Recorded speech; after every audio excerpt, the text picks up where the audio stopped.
বোলপুরে স্কুল গেটের বাইরে সরস্বতী পুজো, আর সরস্বতী পুজোয় বাদগোড়া প্রাথমিকের গেটে তালা। বাধ্য হয়ে গেটের বাইরে পুজো, অভিভাবকদের ছবি দেখছেন আপনারা। প্রধান শিক্ষক না যাওয়ায় ক্ষুব্ধ অভিভাবকরা। পরে প্রধান শিক্ষক গেলে উত্তেজনা ছড়ায়। অসুস্থতায় স্কুলে যেতে দেরি বলে দাবি প্রধান শিক্ষকের। বোলপুরে স্কুল গেটের বাইরে সরস্বতী পুজো, ছবি দেখাচ্ছি। সরস্বতী পুজোয় বাদগোড়া প্রাথমিকের গেটে তালা। বাধ্য হয়ে গেটের বাইরে পুজো, অভিভাবক।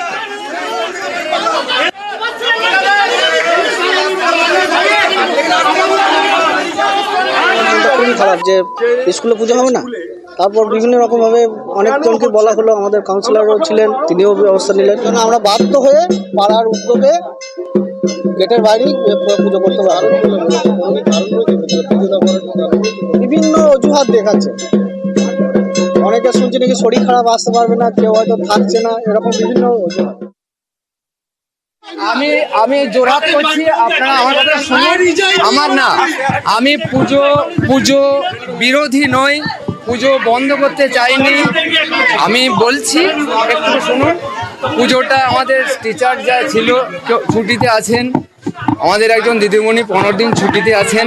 আমার শারীরিক দিক থেকে আমি একটু অসুস্থ।